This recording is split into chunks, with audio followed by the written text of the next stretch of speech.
O que eu quero que você entenda é que a palavra de Deus é perfeita. A palavra do Senhor é maravilhosa. Ela é lâmpada que ilumina o nosso caminho, ela guia o nosso caminho, ela ilumina os nossos pés. Mas o ser humano é egoísta e sempre vai querer distorcer a palavra para beneficiar os seus próprios interesses. A maldade está dentro do ser humano e a nossa atitude em relação à palavra, em relação à presença de Deus, é nos deixarmos ser transformados por Ele. Outro exemplo aqui, para que você entenda o que eu estou dizendo.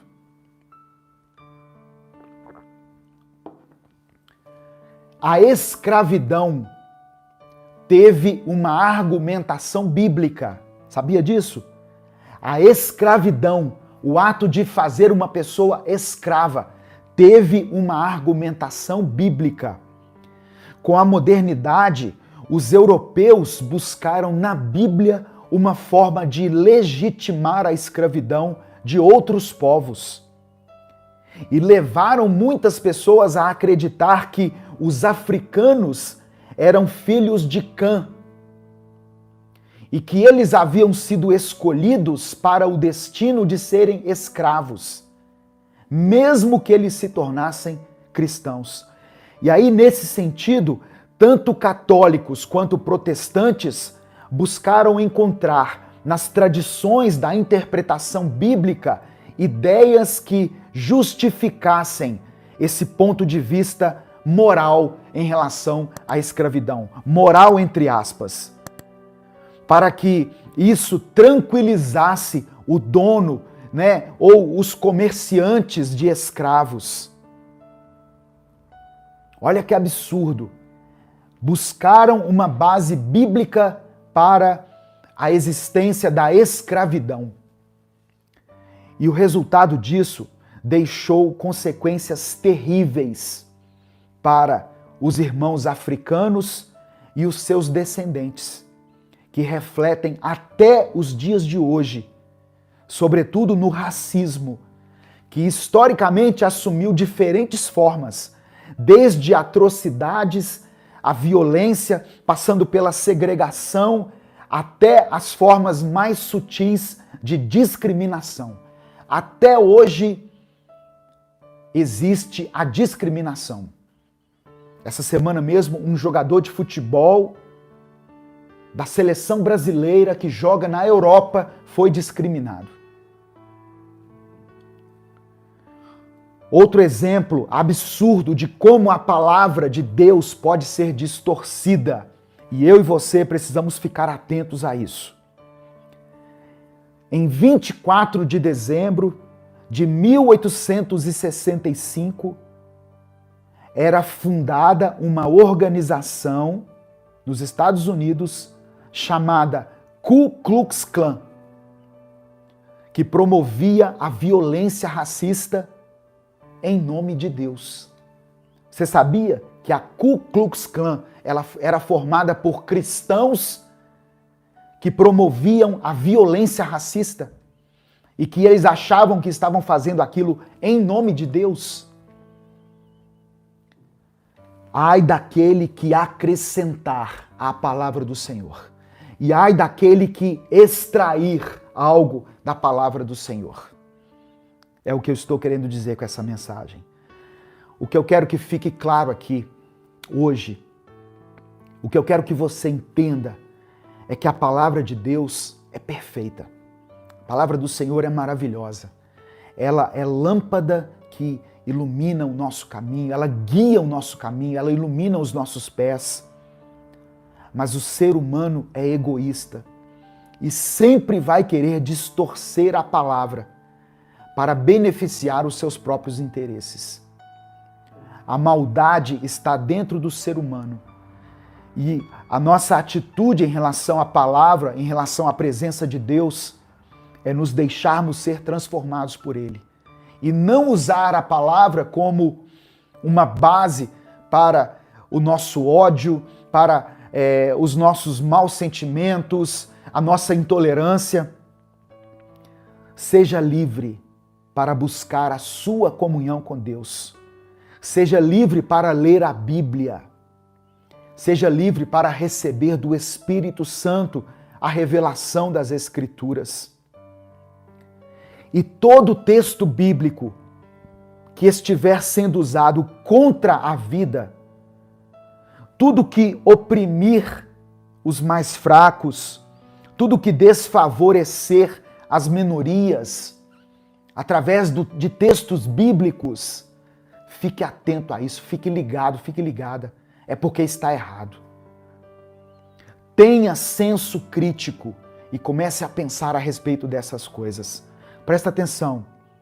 Se o seu pastor, na igreja aí onde você está, eu sei que muitas pessoas que acompanham o Minuto com Deus fazem parte de comunidades locais. E glória a Deus pelas comunidades locais que fazem um trabalho sério. Mas se o seu pastor, se o seu líder espiritual estiver querendo impor ideias absurdas para você, usando textos bíblicos como argumento, desconfie dessa igreja. Desconfie dessa igreja. A função da igreja é pregar o evangelho. Se o seu pastor quer impor a você que você vote em um candidato da escolha dele, desconfie disso. Igreja não é para impor voto a ninguém. Igreja não é para impor o voto a uma determinada pessoa. Porque tem igrejas que estão servindo como cabos eleitorais para candidatos. E isso é uma hipocrisia. É uma hipocrisia. Tenha senso crítico. Se você acompanha esse canal, você sabe que eu não falo de política, eu não falo de candidatos, mas há 2 semanas das eleições, eu posso falar isso aqui sem nenhum medo, porque eu não tenho ligação com nenhum partido, com nenhum candidato. Se o seu pastor, se o seu líder está exigindo que você vote em alguém, desconfie disso. Ah, mas ele está só expressando o voto dele aqui. Lugar de púlpito não é lugar de expressar voto. Se Jesus estivesse vivo hoje, Jesus não estaria nos púlpitos. Jesus talvez estaria nas esquinas, cuidando dos mendigos, pregando a palavra nas ruas para o perdido, visitando os doentes. Ele não estaria nos púlpitos das grandes igrejas. Jesus talvez não estaria nas grandes aglomerações. Eu tinha que falar isso aqui para você, tá bom? Eu termino com o texto de Tiago, capítulo 1, versículo 27. Tiago, capítulo 1, verso 27. Que diz assim: a religião que Deus, o nosso Pai, aceita como pura e imaculada é esta. 2 pontos. Cuidar dos órfãos e das viúvas nas suas dificuldades e não se deixar corromper pelo mundo. Então receba essa palavra em nome de Jesus. Ah, pastor, é pecado ser religioso? Não.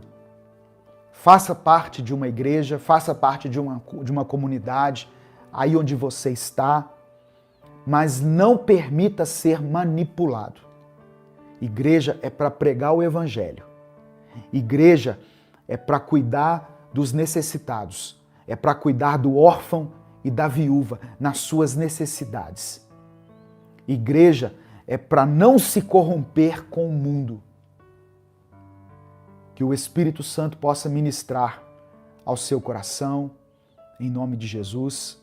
Eu quero agradecer a todas as pessoas que nos acompanham aqui, aqueles que nos ajudaram com o Superchat, a irmã Magali,